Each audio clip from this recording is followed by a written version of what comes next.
যে পরবর্তী জীবনে আপনারা দেশ এবং জাতির যে সেবা, সেই সেবায় নিজেদেরকে নিয়োজিত করবেন।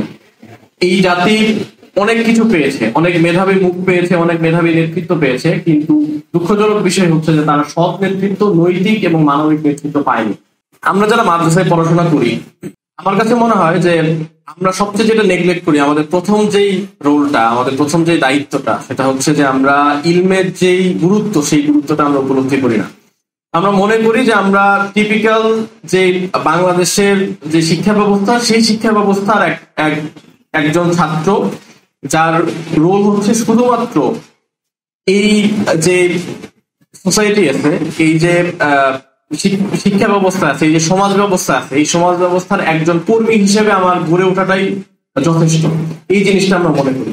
কিন্তু মাদ্রাসা শিক্ষা ব্যবস্থার এর যে অনেক বড় একটা রোল আছে, এটা হচ্ছে মানুষকে নীতি এবং নৈতিকতা শেখানো, নিজেকে নীতি এবং নৈতিকতার আলোকে গড়ে তোলা, পাশাপাশি সমাজে যারা আছেন, যারা এই শিক্ষা ব্যবস্থার সাথে পরিচিত না, সরাসরি নীতি এবং নৈতিকতার সাথে সম্পৃক্ত না প্রাতিষ্ঠানিকভাবে, তাদের কাছে এই দাওয়াতটা পৌঁছানো। কিন্তু দুঃখজনক ভাবে হলেও সত্য যে গত কয়েক বছরে মাদ্রাসা শিক্ষা ব্যবস্থাটাকেও শুধুমাত্র একজন চাকরিজীবী তৈরি করার কারখানা হিসেবে আমরা প্রতিষ্ঠা করতে দেখেছি। কিন্তু আমরা যদি নৈতিকভাবে দেখি, তাহলে এই যে উদ্দেশ্য, এই উদ্দেশ্যটা সঠিক না।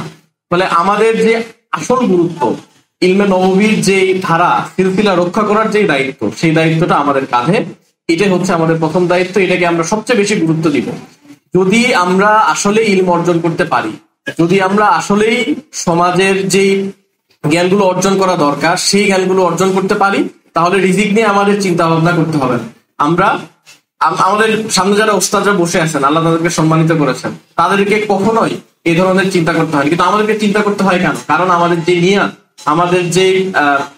আমাদের যে মুখলিস নিয়ত থাকার কথা, ইখলাস থাকার কথা, সেইটা আমাদের ভেতরে অবশিষ্ট থাকে না অধিকাংশ ক্ষেত্রে। আমরা আশা করব যে আপনাদের কাছে প্রত্যাশা থাকবে যে আপনারা যে ট্রানজিশন পিরিয়ডটার ভেতর দিয়ে যাচ্ছেন, আপনাদের নিয়তটা যাতে সহি হয়, যে আমরা মাদ্রাসায় পড়াশোনা করছি, এটার কারণ হচ্ছে যে আমি যে দ্বীনের খেদমত, সেই খেদমতটা করতে চাই, আমি যে ইসলামের যে মূল নীতিগুলো, সেই নীতিগুলো সমাজের কাছে পৌঁছে দিতে চাই।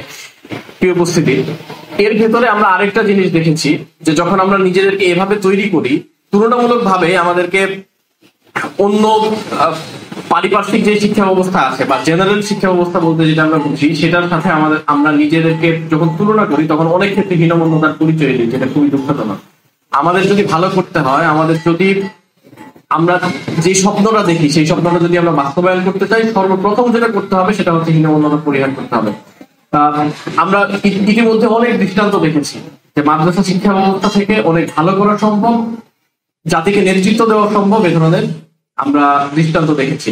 প্রত্যেকের প্রতি অনুরোধ থাকবে যে দেশ এবং জাতিকে নেতৃত্ব দেওয়ার জন্য যে যোগ্যতাগুলো অর্জন করা দরকার, সেগুলো অর্জন করার আমরা চেষ্টা করব, এবং পাশাপাশি যে হীনমন্যতা আমাদের ভেতরে কাজ করে, দীর্ঘ সময়ের একটা ডিহিউম্যানাইজেশনের ভেতর দিয়ে যাওয়ার কারণে, আমরা আশা করব যে এটা আপনারা পরিহার করতে সক্ষম হবেন এবং পরবর্তী সময়ে দেশ এবং জাতিকে নেতৃত্ব দিতে সক্ষম হবেন ইনশাআল্লাহ।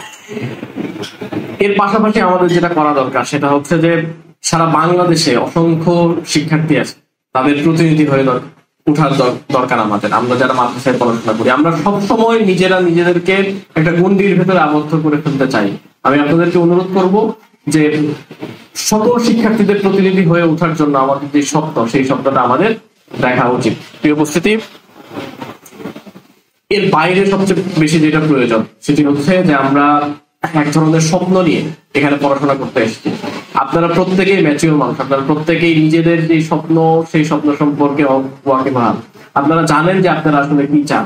সেই স্বপ্নের সাথে আপনারা শুধু এই স্বপ্নটা যুক্ত করেন যে পরবর্তী জীবনে আপনারা দেশ এবং জাতির যে সেবা, সেই সেবায় নিজেদেরকে নিয়োজিত করবেন। এই জাতি অনেক কিছু পেয়েছে, অনেক মেধাবী মুখ পেয়েছে, অনেক মেধাবী নেতৃত্ব পেয়েছে, কিন্তু দুঃখজনক বিষয় হচ্ছে যে তারা সৎ নেতৃত্ব, নৈতিক এবং মানবিক নেতৃত্ব পায়নি।